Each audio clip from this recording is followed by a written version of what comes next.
বিয়ের পর সুখের দিন কতটা দীর্ঘ হয় তা কখনো কখনো নির্যাতনের ছায়ায় মুছে যায়। আবারও এক গৃহবধূ সেই মর্মান্তিক অভিজ্ঞতার শিকার হয়ে আশ্রয় নিলেন নিজের বাবার বাড়িতে।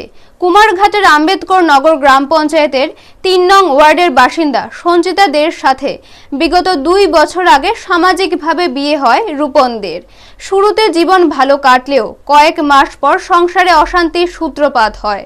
দীর্ঘদিন ধরে সঞ্চিতা বিভিন্নভাবে শারীরিক ও মানসিক নির্যাতনের শিকার হচ্ছিলেন।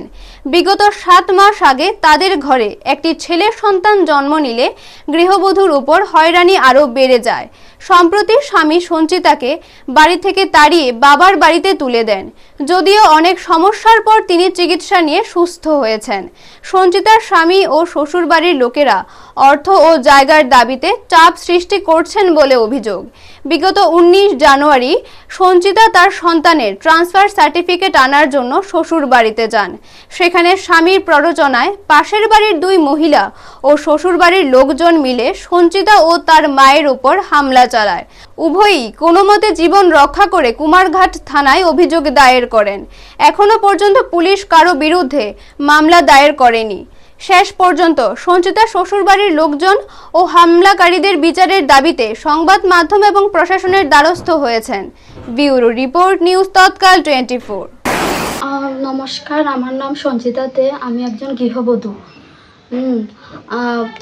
আমি একজন একটা বিশেষ সমস্যার কারণে আমি সাংবাদিক ও পুলিশের মুখোমুখি হয়েছি। হ্যাঁ, তারপরে আমার বাড়ি কোথায়? বাড়ি হচ্ছে উত্তর কুমারঘাট, বাপা বাড়ি উত্তর কুমারঘাট, শ্বশুর বাড়ি চিটাগাং বস্তি।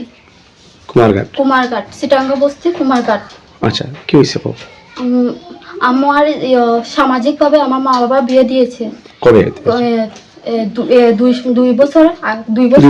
2 বছর হয়ে গেছে। আচ্ছা, কোথায় বিয়ে দিয়েছিল? চিটাগাং বস্তি। আচ্ছা, স্বামীর কি নাম? জামাইয়ের নাম, হাজবেন্ডের নাম হচ্ছে রূপন দে। আচ্ছা, রূপন দে তার মা বাসরের বউ কথা শুনি আমাকে খুব মারধর করতো। 7 মাস হয়েছে না আমার লগে তারা আমার খুব বাজে ভাষা করতো, খুব অশান্তি দিচ্ছে তারা কথা শুনি আমার। এবারে দিয়ে মার কথা শুনিয়া, বাসরের বউর কথা শুনিয়া আমাকে মারতো। এবারে দিয়ে একটা মেয়ে আসলে, মেয়েটার আমি চিনি না।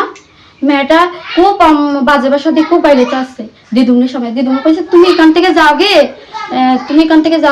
মেয়েটা আমি জানি না গেছে কিনে। আমি দিদুনের থেকে ট্রান্সফারটা লইয়া আমার পাশের বাড়িতে গেছি আমার বাচ্চারা খানি খাওয়াইতে। বাচ্চারা খানি খাওয়াইতাম। মেয়েটা তার মারে ডাক্তার নিয়ে আমার বাটিটা আমার বাচ্চার খানি বাটিটা ফালাই দিছে। বাচ্চাটা আমার 7 মাসের বাচ্চাটা আমার কুল থেকে নিয়ে মাটিতে ফালাই দিছে। ফালাইয়া বাচ্চাটা পাও চুলাইয়া আমার মুখ বেতাল অবস্থা হয়ে গেছে। বাচ্চাটা পুরো মরার অবস্থা। কবে হয়েছিল? এটা সোমবারের ঘটনা।